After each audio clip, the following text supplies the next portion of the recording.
mas deve ser o restaurar. O recuperar é assim, vamos ter uma floresta, que não é exatamente a mesma coisa, mas é uma floresta que tem árvore, tem bicho e tal, mas sem a pretensão de ser algo muito próximo do original. Reflorestar é botar uma floresta, pode até ser eucalipto, é um plantio de árvores. Né? Então, reflorestar digamos assim, de menor qualidade do ponto de vista ambiental.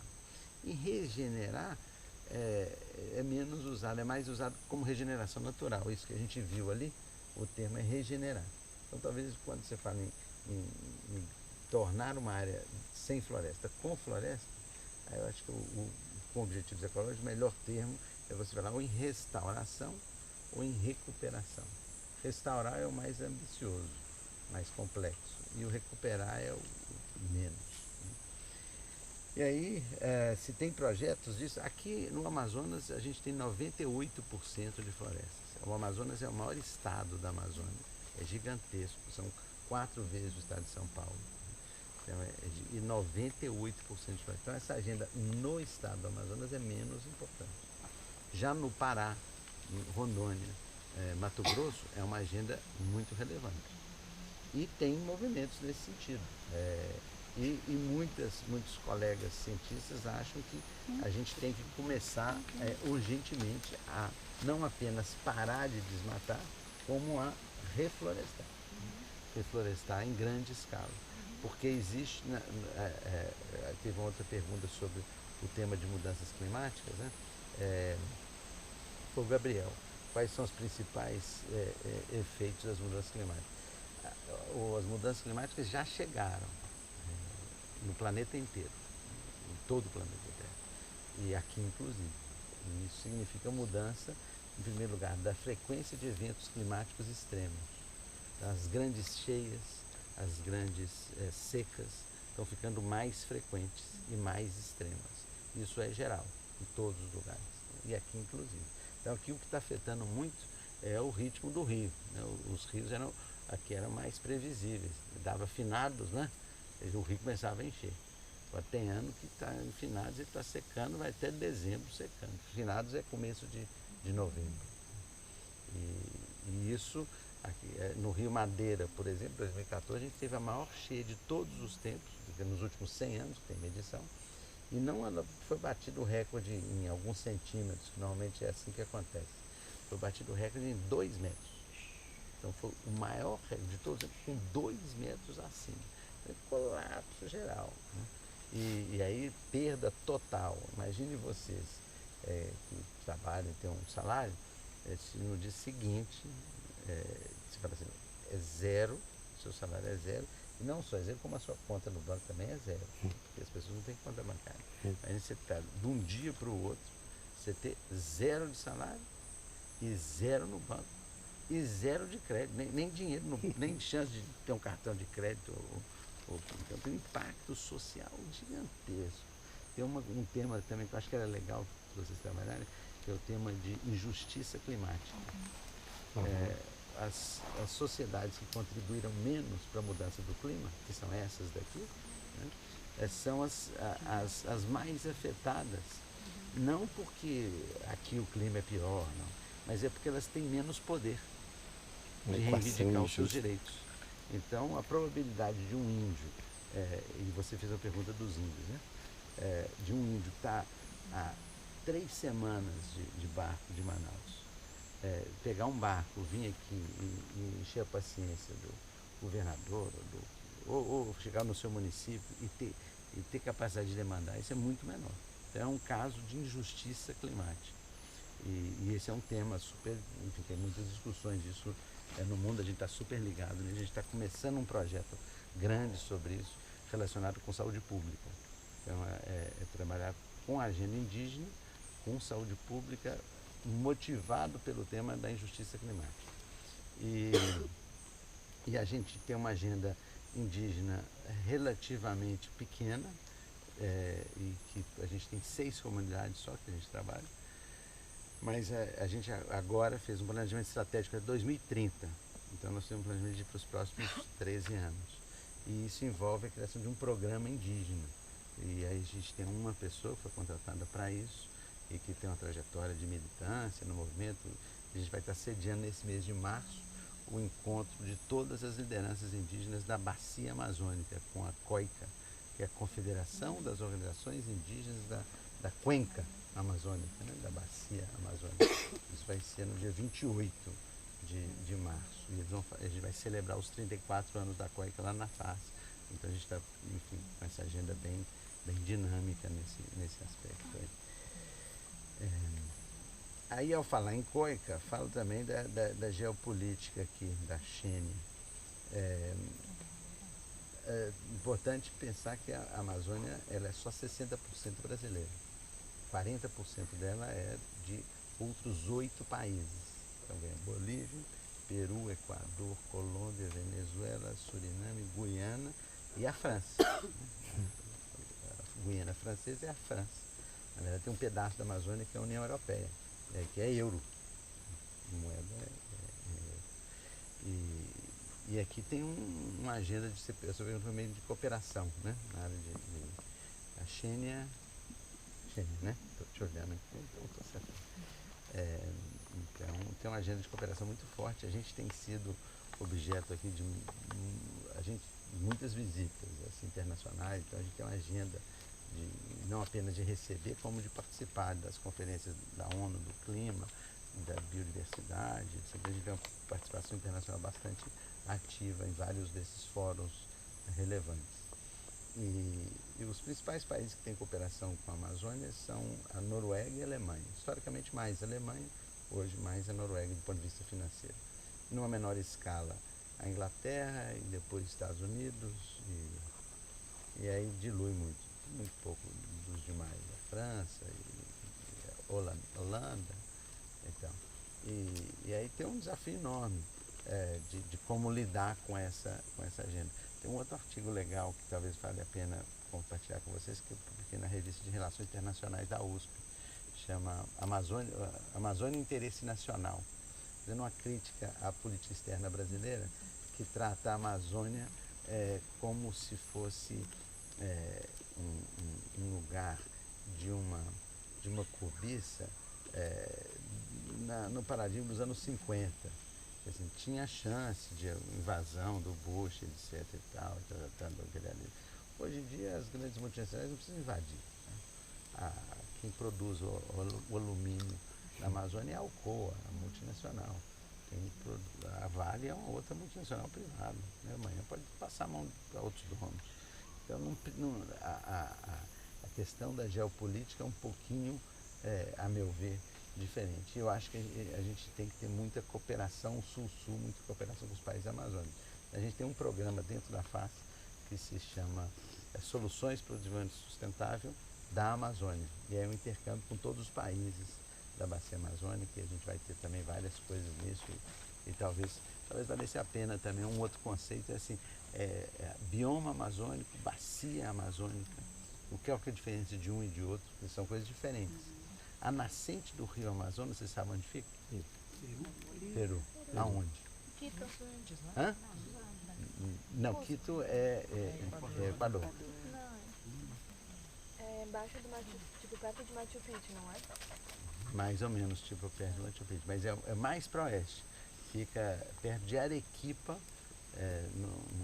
embaixo de um vulcão, a 5.000 metros de altitude. É lá que nasce o rio Amazonas, que não tem nada de floresta amazônica, é um lugar desértico e gelo. Eu tive lá com gelo dessa altura, eu subi lá 2 vezes.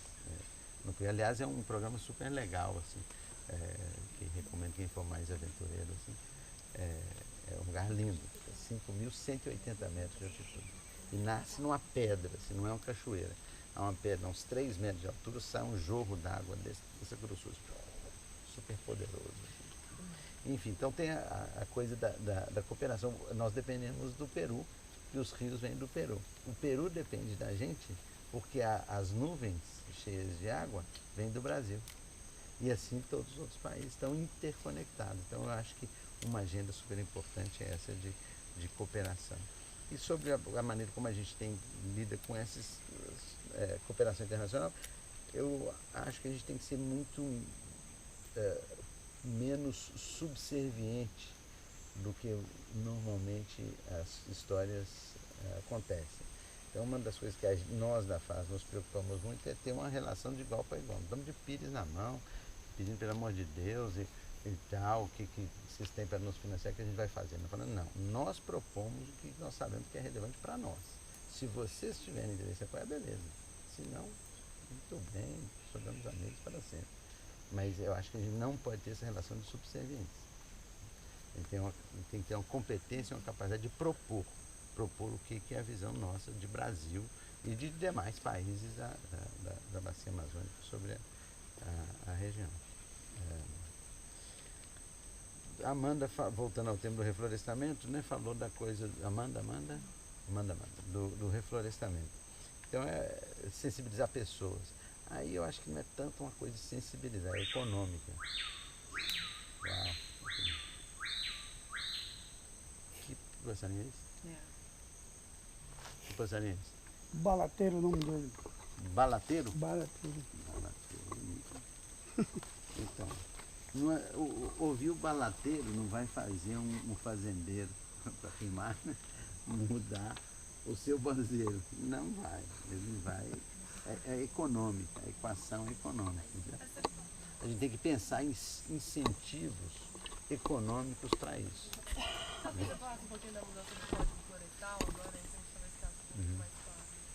Então, aí a sua pergunta foi sobre a coisa da bancada da bala, não foi?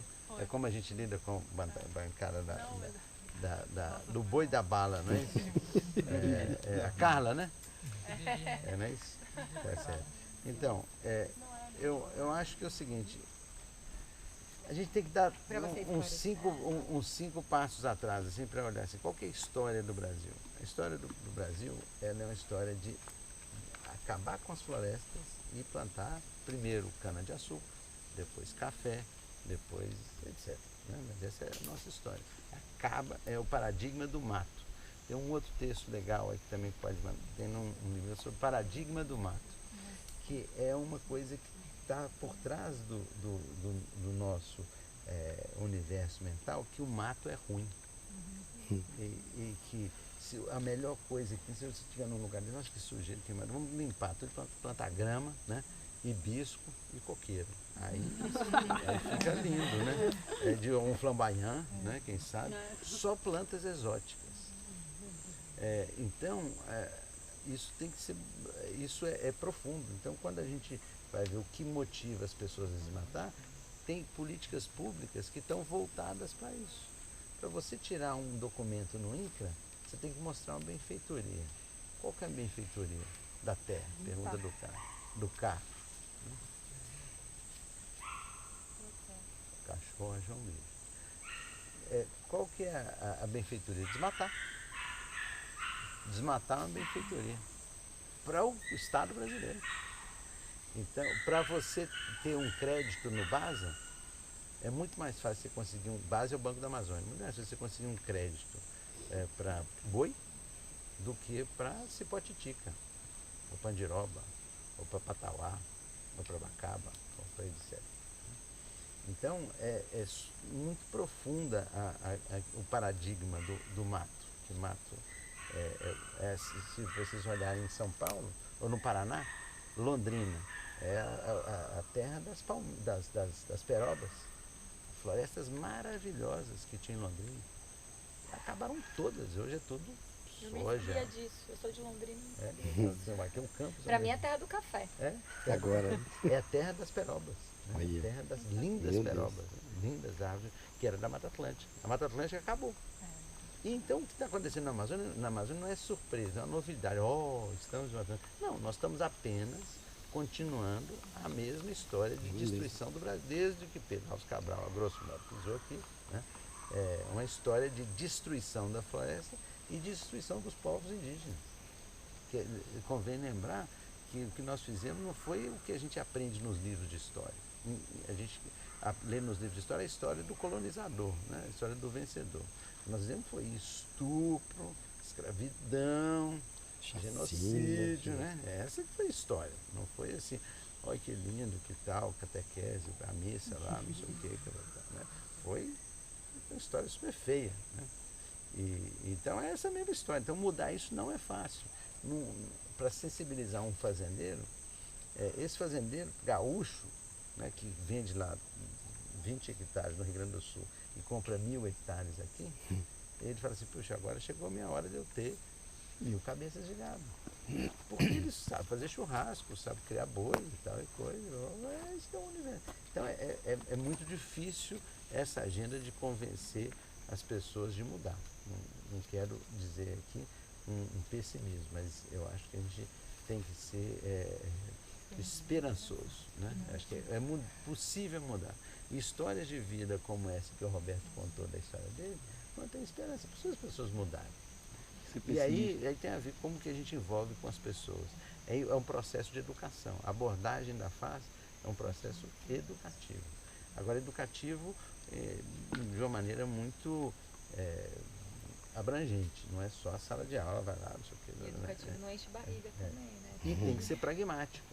Não adianta você falar assim, olha que lindo a floresta, os caras falam assim, beleza, você está com o dinheiro no bolso, e eu? Onde que eu vou arrumar meu dinheiro? Como é que eu consigo meu dinheiro? Então, se o cara parou de tirar madeira, mas ele está fazendo turismo, legal. Se ele está fazendo a venda da madeira, legal. Ou está vendendo andiroba, ou está vendendo cipó, ou não sei o que, beleza. As pessoas querem melhorar de vida tanto quanto vocês, né? Quem nasceu aqui quer melhorar de vida. Né? O Todd tem lá um barzinho lá que é show. Aliás, sugiro a todos que depois do final da tarde passem lá, não tem uma cervejinha gelada? Ah, tem, né? Então, tem um dominó, etc. Pô, é uma fonte de renda. As pessoas têm que ganhar dinheiro, né? Para melhorar, ele tem as suas aspirações, seu sonho, que é comprar isso, aquilo outro. Né? O Giovanni, que é filho do Roberto, está estudando o que, Giovanni? Técnico em floresta. Técnico em floresta, em Novarão. Em Novarão. Então, tá, acho que o Giovanni é um jovem, estava até sugerindo, convidando o Giovanni para ser também aluno, falei para a Laura, seria legal a gente oferecer aí umas 3 bolsas, viu, Raquel, para os jovens aqui, e ver se a gente consegue mobilizar hoje à noite, fazer uma reunião, viu, Todd? A gente pode mobilizar o Giovanni, a turma aí da sua idade aí, que queira fazer uma reuniãozinha à noite com a Laura, com a Raquel e tal. Não, para o pessoal participar desse aqui. Que legal, tá no começo. Mas só até terça-feira, né? E já começa a aula, né? E o do Giovanni também. Mas eu falei pro Giovanni, vale matar uma semana de aula. Vale muito mais do que Ele já vai pra primeira, né? A Aldenilson é a primeira semana, né? Então aí já é diferente, porque